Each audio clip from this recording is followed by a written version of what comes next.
I'm glad there isn't a 3-month break between cours because I need Elbaph Part 2 now. One Piece has wrapped up their first cour ever after being a weekly show for 26 consecutive years, and it was honestly kinda better than I expected. They made the pacing of the show quicker by switching it to one full chapter per episode. And sure, the bar's as low as ever and people will still complain regardless, but it's a step in the right direction. And everyone that hated the Legoland arc for its pacing can go back to Dressrosa and Whole Cake. I've never personally disliked the sound design or effects in One Piece, so I didn't personally side with the hate that the series received for that reason. Hidenori Arai retired after 30 years of being in charge of the sound effects used in the series, and with that meant that someone new or multiple new someones would take that place and change things up. I definitely saw praise literally from the very first episode, with people happy about the entire Shanks and Barto sequence since it sounded so distinct compared to what the series has gotten prior. So that's also good news for One Piece, especially since it's seasonal now and takes longer to receive. It's better that fans are happier with the series now that they're changing things up for the better. The animation was as astonishing as ever, with the highlight episodes being 1156, 1159, 1160, 1161, 1163, and 1167. 1168 was great too, but I wouldn't call it one of the best animated episodes compared to the others we've received thus far. And haters will find any possible way to critique this series, but calling it over animated or emotion slop will forever be such a compliment to Oda's writing and Toei's studio, and this first course successfully executes both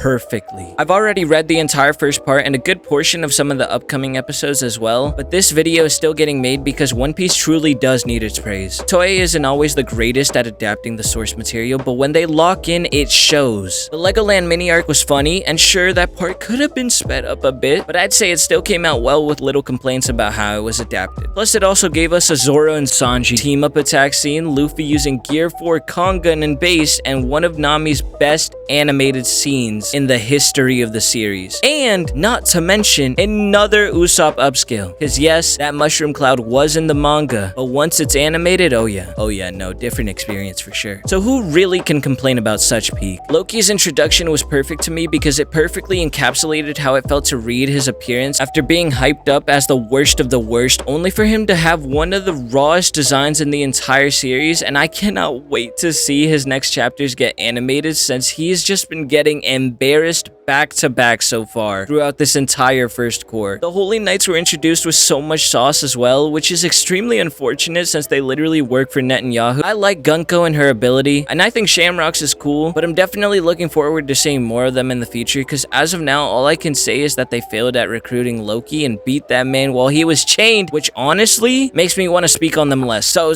I'm moving on. I find it honestly incredible that Robin had to wait 22 years in order to reunite with Saul again, and anime watchers who stuck around the series since the beginning have literally had to wait nearly just as long. Anime watchers met Saul on August 13th of 2006 when episode 275 of One Piece released, in which included Robin's backstory and her encounter with a friendly giant. Which means if you've been watching One Piece since that episode, then you have had to wait 20 years in order to see Saul again, which is nearly as much as Robin's 22 years. But thankfully, the episode delivered, and quality-wise, it's probably the best out of the entire first cour in nearly every single aspect. The whole sequence at the end with the flashbacks and music really sealed the deal for me as well. Emotion slop, backstory merchant, over animated, cry! People can be miserable all they want about it, and it doesn't make the series any less better, because that entire episode and its moments within it was a long time coming and couldn't have been given any more justice and praise than it did. Elbaph itself is one of my favorite islands to date, solely for the fact that the legendary Yggdrasil is there.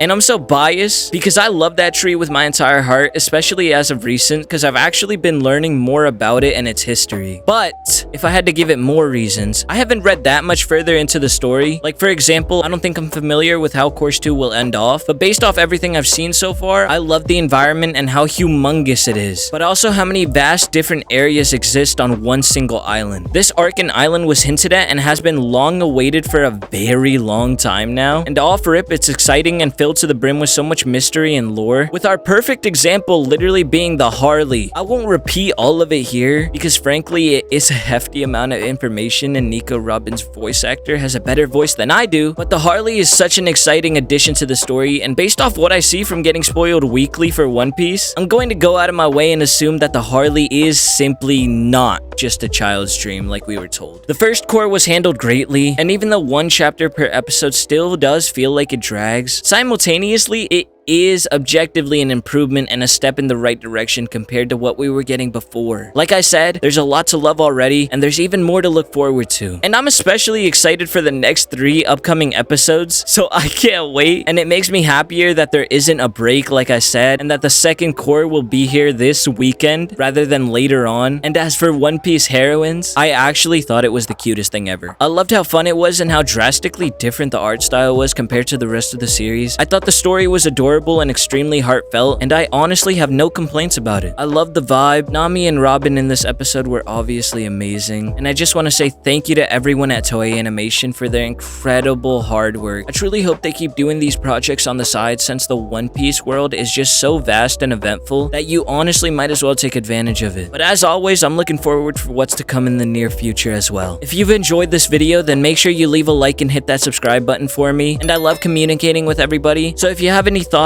then make sure you leave them down below, and I'll be sure to reply to them as soon as possible. But with that being said, this was Leva, and I'll see you all very soon for another new video.